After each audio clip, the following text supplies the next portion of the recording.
How are you? Big welcome to our international audience today. We have viewers from all the way around, across the continent, and it's amazing to have you all in this great space. I think you're going to like today's show. We're going to start with styling your bedroom. Some of us have rules, y'all. Please welcome Kimberley Seldon to teach us a thing or two. There are rules. I have rules. You got rules. I have rules. You know what? I expect made nothing less. So. Yeah. Good. Thank you. I want mine to look like this.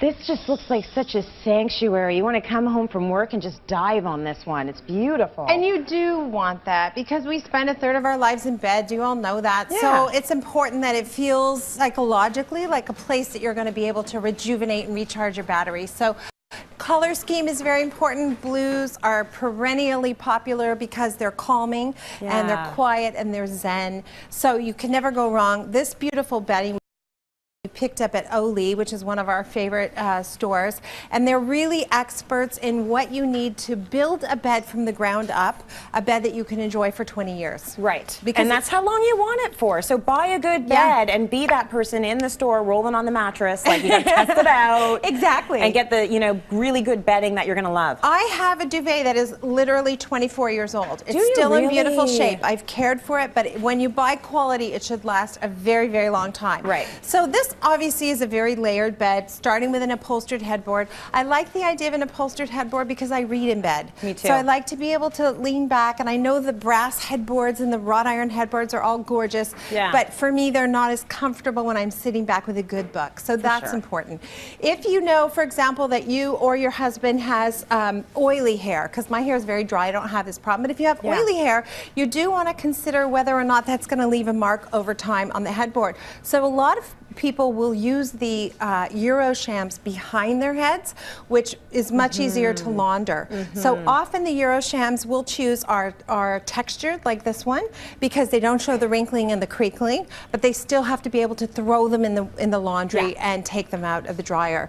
We always hide the sleeping pillows because this is the pillow, let's face it, that you drool on. You know, your hair is on that there. You forgot to get a little bit of your eyeliner off, and there's a big smear at the end of the night. Not attractive. No. So when you're going to leave for the office or you're going to have a party and you know there's going to be people who want to see what your bed looks like, make sure you tuck your sleeping pillows behind your Euro shams. Yeah, and if you're at my house for a party, don't go look in my bedroom. Don't do that, okay? That sounds like a dare now. I think I need to go look in your bedroom.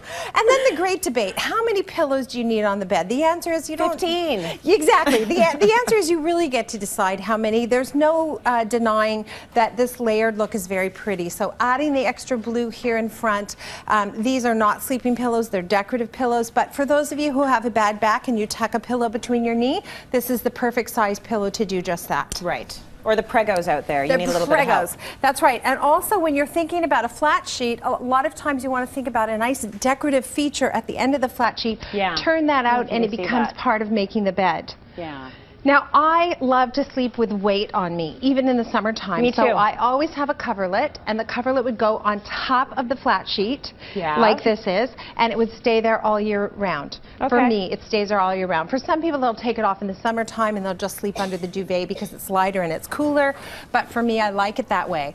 The important things, beauty is important, obviously, but more important, the things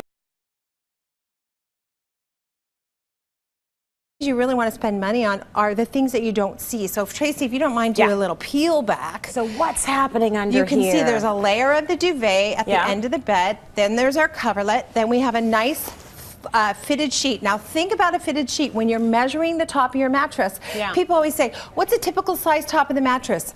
8 to 18 inches. Is that helpful? I don't think it is. Not really. So you really do need to measure not just the mattress thickness, but how thick the elements that you pile on top of it are. So that your fitted sheets have a full hand tucked underneath. So when you go to strip that, you see how much of that fitted sheet goes under? Yes. You're not fighting with it that way. And that way your husband says, you know how the husbands will sometimes say, I can't do it, it's too finicky. This is not finicky.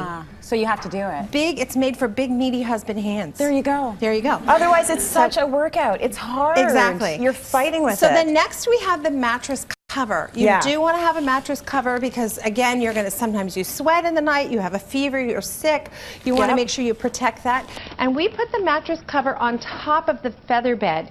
I slept in a feather bed the first time maybe about 15 years ago at a girlfriend's house in Texas.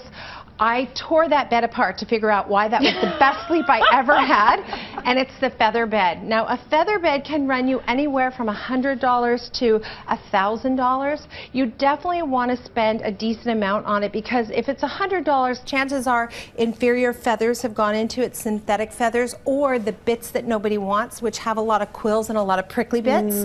And a good feather should have a lot of natural down, which is just that section of plumage in the center of the bird's chest. It's nice and fluffy. It's nice and fluffy and lovely. So a feather bed, I think, will change your life. And then what's this? This is the mattress is covered because it came from Oli, and we didn't want to expose it. You can take that off in real life. Take the plastic off your mattress. You can do that. Do take the plastic off your mattress. Feel free. And then you have to make that back perfectly traced because you know. Yeah, you know I have issues. I know there's some strict people watching me today. So then, if you'll take that throw on the end of the bed, I always have an extra throw. Yeah. And when you go to design school, interior design school, you don't just learn about plumbing and electrical and drawing to building codes and stuff. You learn the art of the throw.